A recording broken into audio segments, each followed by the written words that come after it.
प्यारे दोस्तों, कैसे हैं सब लोग? आप लोग आशा करते हैं अच्छा ही होंगे। आज हम 10th क्लास के मैथ के बारे में बात करने वाले पार्ट 1, जो कि कल मैं एक फार्ड बेसिक चीज को डाला था। आज हम कल अच्छा से नहीं बता पाया था रियल नंबर के बारे में। आज पूरे आपको से बताना चाहूँ कि रियल नंबर के बारे में जब हम पढ़ते हैं तो चैप्टर 1 में है गणित 10 क्लास में। कौन सा?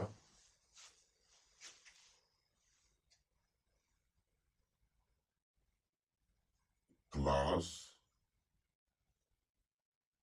10। क्लास 10 में पार्ट 1 चैप्टर 1 में हम रियल नंबर पढ़ते हैं। रियल मतलब वास्तविक संख्या जो दैनिक जीवन में उपयोग होती है।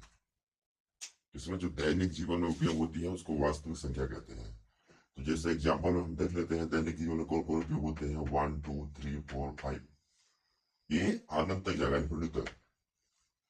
ये संख्या का कोई अनुमान नहीं लगा सकते, जितना लिखेंगे उतना तक जाएगा। इसके बाद हम प्राकृतिक संख्या देखते हैं। इसी में प्राकृतिक संख्या को इंग्लिश में बोलते हैं नेचुरल नंबर। प्राकृतिक संख्या वह संख्या जो एक से शुरू होती है और अनंत तक जाती है, उसको प्राकृतिक संख्या कहते हैं। एग्जाम्पल के तौर पर देख सकते हैं यहाँ पे 1 2 3 4 10 10 10 इन्फिनिटी तक, अपरिभाषित तक, ये भी अनंत तक जाए। परिमेय संख्या के बारे में जब देखते हैं, परिमेय संख्या इंग्लिश में बोलते हैं रेशनल नंबर। तो जो पूर्णांकों के अनुपात में व्यक्त होती है उसे परिमेय संख्या कहते हैं। तो यहाँ पे देख सकते हैं एग्जाम्पल के रूप में 3/2 और 22/7, 10 10, ये भी इन्फिनिटी तक जाएगा। और परिमेय संख्या के बारे में जब देखते हैं, इरेशनल नंबर इसको बोलते हैं इंग्लिश में। और जो संख्या व्यक्त नहीं होती उसे अपरिमेय संख्या कहते हैं। जैसे एग्जाम्पल के तौर पर देख सकते हैं पाई। पाई के जब वैल्यू आप जब निकालते हैं तो बहुत दूर तक चले जाता है इसको। और यहाँ पे √2, √3, √5 इधर दे सकते हैं। फिर इसके बाद हम आते हैं इसमें आपके पूर्णांक संख्या में। पूर्णांक संख्या के बारे में बात करते हैं, इंटीजर नंबर इसको इंग्लिश में बोलते हैं। पूर्णांक संख्या वह संख्या होती है जो पूरा होती है अपने आप में संख्या। जैसे हम देख सकते हैं इधर से जब इधर से जाएंगे तो पॉजिटिव रहेगा, धनात्मक संख्या, और इधर से आएंगे तो ऋणात्मक संख्या हो जाएगा। ठीक है। और पूर्ण संख्या के बारे में जब बात करते हैं तो होल नंबर उसको बोलते हैं इंग्लिश में। जो पूर्ण संख्या वह संख्या होती है जो शून्य और सभी धनात्मक पूर्णांकों को मिलाकर बनती है, उसे क्या बोलते हैं? पूर्ण संख्या। यहाँ पे देख सकते हैं परिभाषा में, जो शून्य और सभी धनात्मक पूर्णांकों को मिलाकर बनती है उसे पूर्ण संख्या कहते हैं या होल नंबर कहते हैं। एग्जाम्पल के तौर पर दे सकते हैं 0 से, बोला है ना, जो शून्य और सभी धनात्मक पूर्णांकों को मिलाकर बनती है उसे पूर्ण संख्या कहते हैं। एग्जाम्पल के तौर पर देख सकते हैं यहाँ पे 0 1 2 3 4 5 10 10 इन्फिनिटी तक, अनंत तक संख्या जाएगा। तो इसके बाद आगे चलते हैं एक्सरसाइज में 1.1 में। हम देखते हैं ट्यूशन लगाने के लिए किस टाइप का क्वेश्चन दिया है। इसको रब कर रहे हैं, ठीक है, इसको रब कर दे रहे हैं।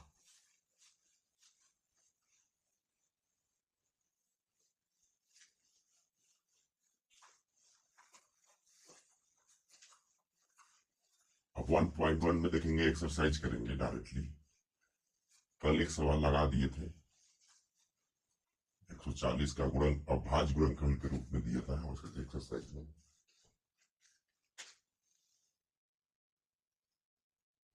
इसको भी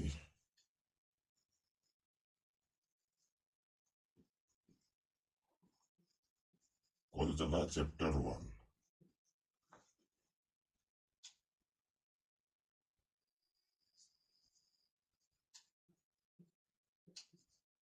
प्रश्नावली को हो जाएगा 1.1। कल हम एक इसमें का सवाल देखे थे, कौन सा सवाल था इसमें? दिया गया है कि निम्नलिखित संख्याओं को अभाज्य गुणनखंड के रूप में व्यक्त कीजिए। अभाज्य गुणनखंड के रूप में व्यक्त करना है। क्वेश्चन में क्या दिया है? फर्स्ट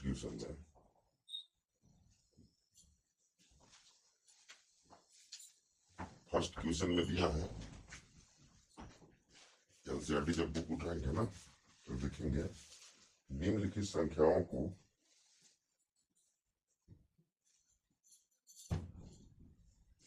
निम्नलिखित संख्याओं को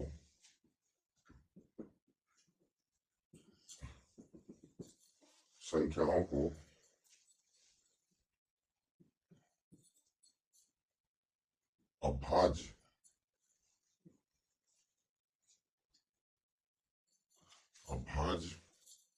गुणनखंड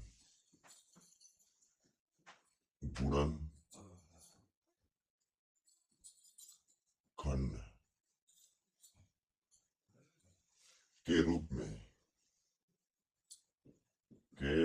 में व्यक्त कीजिए। ठीक है, तो यहाँ पर फर्स्ट में क्वेश्चन में दिया है, फर्स्ट में आपको क्या दिया है? 140 का 140 दिया है, जिसमें आपको फैक्टर करना आना जरूरी है। तो यहाँ पे हम जब देखते हैं 140 का फैक्टर करते हैं, फैक्टर करना जरूर आना चाहिए तभी कर पाएंगे। यहाँ पे करेंगे तो 7 दूनी 14 हो जाएगा, 7 दूनी 7, 7 दूनी 140 और 3 दूनी 6,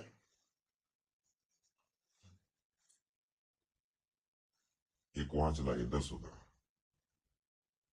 तो 5 दूनी 10 हो जाएगा 35, 35 दूना 70, 7 5 35, 7 एकम 7, इस टाइप से। तो यहाँ पे क्या करेंगे? 140 इक्वल टू 2 इंटू 5 इंटू 7। फिर यहाँ पर क्या करेंगे कि इसको देखेंगे कि कितना बार गुणा हुआ है। तो 2 बार गुणा हुआ है तो स्क्वायर में चला जाएगा गुणे, और 5 एक ही बार हुआ है तो 5 को इस टाइप से एक बार ले लेंगे और 7 को भी एक बार ले लेंगे। ठीक है, स्क्वायर में क्या है, इसका मतलब 4 ही होगा। 2 दूनी 4, इस टाइप से इसका भी 2 ऊपर में स्क्वायर में लगाया तो 4 ही होगा। इसका कहने का मतलब है अभाज्य गुणनखंड के रूप में व्यक्त करना है। 140 यहां से आंसर आ गया है। बस इतना है आपका। दो पेपर में पेपर में 2 नंबर का आता है, बस इतना ही करने पर, इतना आप कर देंगे 2 नंबर आपको मिल जाएगा इस टाइप से। इसमें कोई ज्यादा दिमाग नहीं लगाना है, बस गुणनखंड करने आपको आना चाहिए। ये तो सब बेसिक 5वां 6वां के लोग कर लेते हैं, तो आप तो 10 क्लास में पहुंच गए हैं, तो ये तो आता ही होगा फैक्टर करना। ठीक है, फैक्टर को हिंदी में बोलते हैं गुणनखंड। तब इसको रब करते हैं 140 के बोल हो गया। फिर आपको बुक में दिया है 156 के, एक किसान और करेंगे, बाकी आपको छोड़ देंगे। कितना दिया है? 156। 156 का फैक्टर करो भाई, करो जल्दी भाई करो। तो यहाँ पे हो जाएगा 7 दूनी 14, 2 अट्ठे 16, 78 दूना हो जाएगा 156, और 3 दूनी 6, एक वहां चला जाएगा, 2 9 18, 39 दूनी 78, 13 तिहाई 39, 13 कम 13, ये करना आपको आना चाहिए, तभी आप इसको कर पाएंगे। ठीक है, अब यहाँ पे हम 156 ऐसे लिखेंगे भाई, 2 गुणे 2 गुणे 3 गुणे 13। यहाँ पे देखो भाई, 2 कितना बार हुआ है, 2 बार, 3 कितना बार हुआ है, 1 बार, 13 कितना बार हुआ है, 1 बार। आंसर। इसी टाइप से और क्वेश्चन है, उसको भी हल कर लेते हैं। ठीक है, फटाफट खत्म करते हैं। 156 के बाद आपके बुक में का दिया है 3825, तीसरा नंबर 3825, 3825 का फैक्टर निकालो भाई। 3825 का कैसे निकालोगे, 3825 का कैसे निकालोगे कि इसमें आपको गुणा करना पड़ेगा। 17 का गुणा 25 कम 25, 25 से कम 25, 25, यहाँ पे 17 बार में जा रहा है। ठीक है, और यहाँ पे हो जाएगा 25, 5 कम 5, इस प्रकार से हो जाएगा का, ये आपका हो जाएगा 45 पंचे 225, 45 पंचे 225, और 9 पचे 45, 3 त्रिकाई 9, 3 कम 3। ठीक है, ठीक है भाई गुणनखंड, चलो ठीक है। यहाँ पे 3825 पहले छोटी संख्या को लिखेंगे, 3 गुणे 3 गुणे 5 गुणे 5 गुणे 17। ठीक है, 3 कितना बार हुआ है, 2 बार, 5 कितना बार हुआ है, 2 बार, 17 कितना बार हुआ है, गुणा 1 बार। आंसर। ठीक, इसी टाइप से सब क्वेश्चनों को हल करना है। ठीक, इसको अब रब कर रहे हैं, आपको अब होमवर्क दे रहे हैं, अब 1 2 3 4 इसमें जो दिया गया है आप एक्सरसाइज करिएगा। प्रैक्टिस नहीं परफेक्ट बोला गया ना, जितना प्रैक्टिस करेंगे उतना अच्छा ही मैथ आपको आएगा। प्रैक्टिस नहीं करेंगे तो अच्छा से मैथ नहीं आ पाएगा। ठीक है, तो यहाँ पे 4 नंबर में दिया है आपको, हम सम एग्जाम्पल लिख कर दे रहे हैं। चौथा पांचवा, चौथा में का दिया है 5005 का करना है और 7429 का, 429 एक का होमवर्क। ठीक, इसको आपको होमवर्क करके दिखाना है और कमेंट करना है। ठीक है, इसका आंसर कितना रहा है, सब नहीं करेंगे भाई, आप लोगों को छोड़ दे रहे हैं। ठीक, यहां से मिटा दे रहे हैं। पहला क्वेश्चन हो गया समाप्त। अब दूसरा क्वेश्चन आते हैं।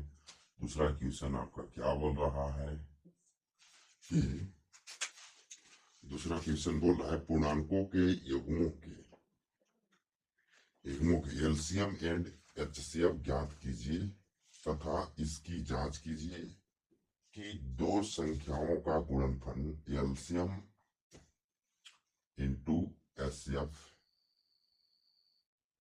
इस प्रकार से दिया गया है। ठीक है, तो हम डायरेक्ट करते हैं। दूसरा का पहला में क्या दिया है, दूसरा का पहला में 26 एंड 91। तो यहाँ पर आपको फिल्टर करना बहुत आना जरूरी है यार। 26 91, 13 दूनी 26, 13 कम 13, 13 सत्तर 91।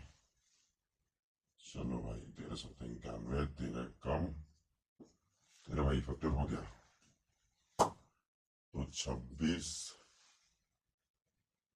इक्वल टू 2 गुणे 13 और 91, कितना दिया है 7 गुणे 13। ठीक है, आई होप समझ आएगा। इसमें से आपको अब देखना है एस एफ कौन है या सी एफ। इसमें देखो दो बार आ रहा है ना, नीचे में भी आ रहा है 13, ऊपर में भी 13, तो इसको मान लेते हैं एच से एफ। ठीक है भाई, समझ आया कि नहीं आया। और एलसीएम कौन होगा भाई, एलसीएम के बारे में बात करें तो 2 गुणे, यहाँ से 2 लेते हैं छोटी संख्या, फिर यहाँ से 7 लेते हैं, और 13 2 बार गुणा हुआ है, इसमें भी 1 बार हुआ है, इसमें भी, तो इक्वल लेते हैं। इसका गुणा करेंगे तो 7 दूनी 14, 14 और 13 का जब गुणा करेंगे तो आता है 182। ठीक है, आप लोग गुणा करके बताइएगा। इस टाइप से इतना हो गया। ठीक है, आगे चले तो हमारा निकल गया, एचसीएफ निकल गया और एलसीएम निकल गया। अब क्या करना है इसमें, अब जांच करते हैं भाई। चलो जांच करना, जांच कर लेते हैं।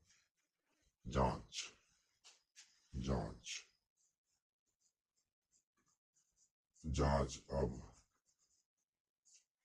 अब जांच कैसे होगा भाई, जांच के बारे में बताओ, जांच कैसे करें। जांच के बारे में तो दो संख्याओं का गुणनफल बोल रहा है, क्वेश्चन क्या बोल रहा है, दो संख्याओं का गुणनफल। तो यहाँ पे कर लेते हैं n1 इंटू n2। n1 किसको माने, पुट है, n1 में 26 को बोलेंगे। n1 जो दिया है यहाँ पे 26 हो जाएगा, n2 आपका हो जाएगा 91, इक्वल टू एलसीएम गुणे एचसीएफ। ठीक है, n1 का मान कितना है 26, 26 रखो, गुणे n2 का मान कितना है n91, इक्वल टू एलसीएम कितना आया है 182, गुणे एचसीएफ कितना है 13। भाई यहां से गुणा करो, गुणा करने पर आपको कितना आता है, गुणा करके चेक करें। चलो चेक करते हैं भाई, 91 और 26, 6 कम 6 और 36।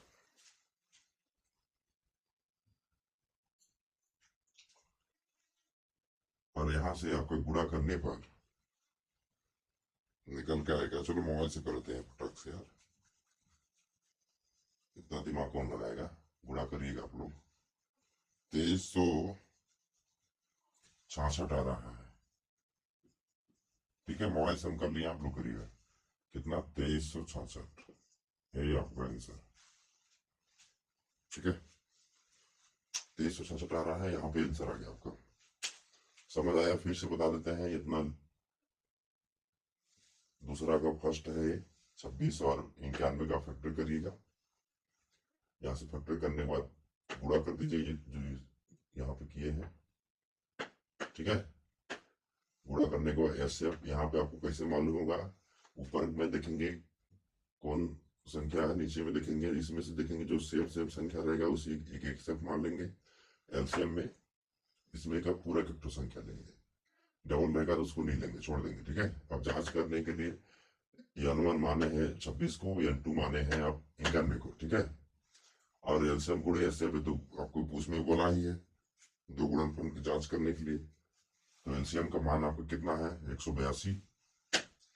ठीक है, यहाँ पे जब गुणा करेंगे 91 का गुणा करेंगे 2367 आ रहा है, और इधर भी 2367 का मतलब है सही है आपका आंसर। ठीक, अब दूसरा क्वेश्चन हम छोड़ दे रहे हैं, आप लोग करिएगा। बस आज के लिए बस इतना ही। ठीक, बस आज के लिए इतना ही। अब आप लोग होमवर्क अब आप लोग सब करिएगा, नहीं बनेगा तो मैसेज करिएगा। सम एग्जाम्पल में देते हैं जो बुक में दिया है आपका।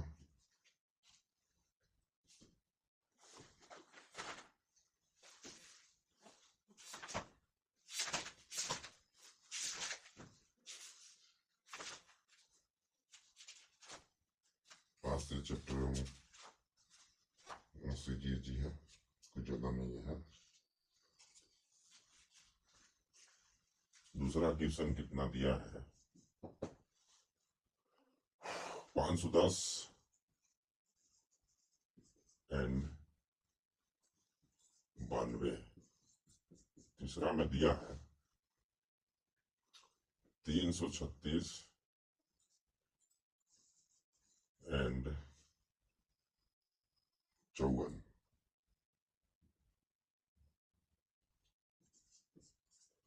इसी टाइप से जब क्वेश्चन तीसरा भी जाओगे तो सेम ही है, चौथा भी सेम ही है। ठीक, इसमें का सब यही सेम है। ठीक है, अब नेक्स्ट आपको वीडियो मिलेंगे, आप सीधे आपको मिलेंगे नेक्स्ट वीडियो में। ठीक है, आई होप इतना आज के लिए। बैठिए, नेक्स्ट वीडियो मिलते हैं। आप प्रैक्टिस करिएगा। सो हमारे वीडियो में जुड़ने के थैंक यू, धन्यवाद।